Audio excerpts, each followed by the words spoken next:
মাধ্যমিক উচ্চ মাধ্যমিক বিদ্যালয় আছে, এই 12,500 বিদ্যালয়ে হাজার হাজার শিক্ষক পদ শূন্য রয়েছে।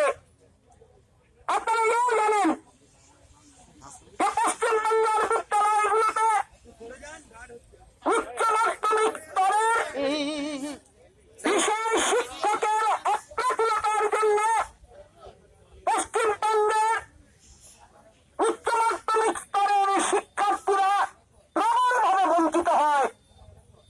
আমরা যারা বিদ্যালয়ে প্রধান শিক্ষক আছি, আমরা শিক্ষার্থীদের মুখের দিকে তাকিয়ে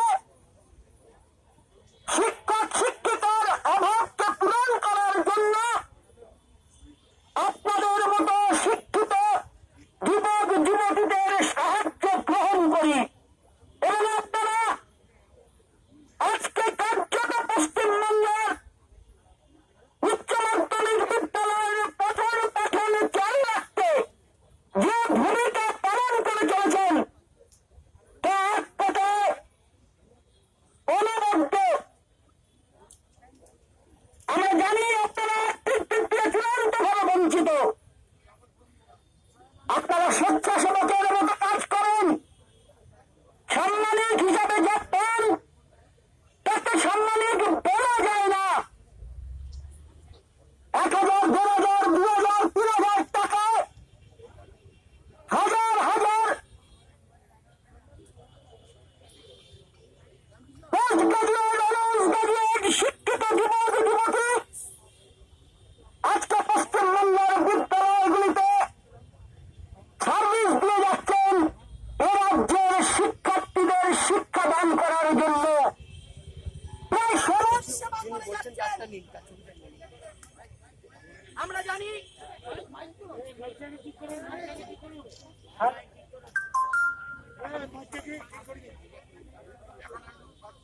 হ্যালো হ্যালো হ্যালো বলুন স্যার, বলুন। এটা তাই সমাজ সেবার সামিল। আমরা দীর্ঘদিন ধরে এ বিষয়ে সরকারের প্রতি দৃষ্টিপাত করেছি। আজ থেকে প্রায় 10 বছর আগে আমার বিদ্যালয়ে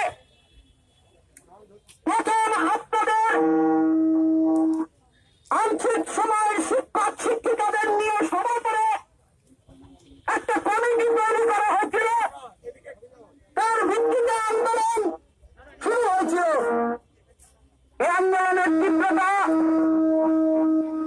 বহুবার বহু সময় বহু জায়গাতে জেলায় জেলায় শিক্ষা আধিকারিকদের কাছে পৌঁছে দেওয়া হয়েছিল। প্রথম থেকে যে দাবিগুলো তোলা হয়েছিল, আংশিক সময়ের শিক্ষকদের মর্যাদা দিতে হবে,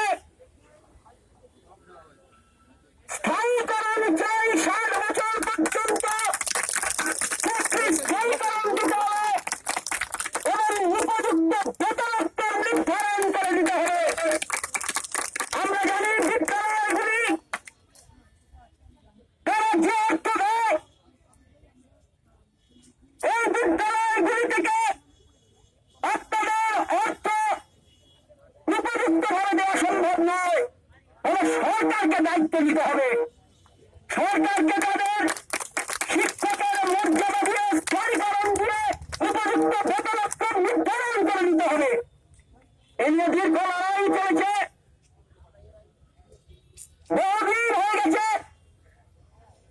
2011-12 সালে মাননীয় শিক্ষামন্ত্রী ব্রাত্য বসুর সাথে একাধিকবার সিটিং করা হয়েছে।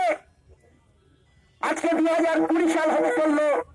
10 বছর ধরে এইসব ভাই বোনেরা বঞ্চিত, তাদের এখনো পর্যন্ত দাবি পূরণ হয়নি। আমরা সরকারের কাছে বলেছি,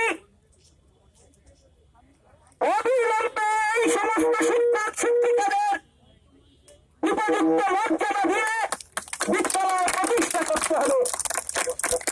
তার কারণ তারা দীর্ঘদিন ধরে শিক্ষার্থীদের মুখের দিকে তাকিয়ে যে শ্রম দিয়ে যাচ্ছেন, সামাজিকভাবে তার মর্যাদা প্রয়োজন, সেই মর্যাদা দিতে হবে।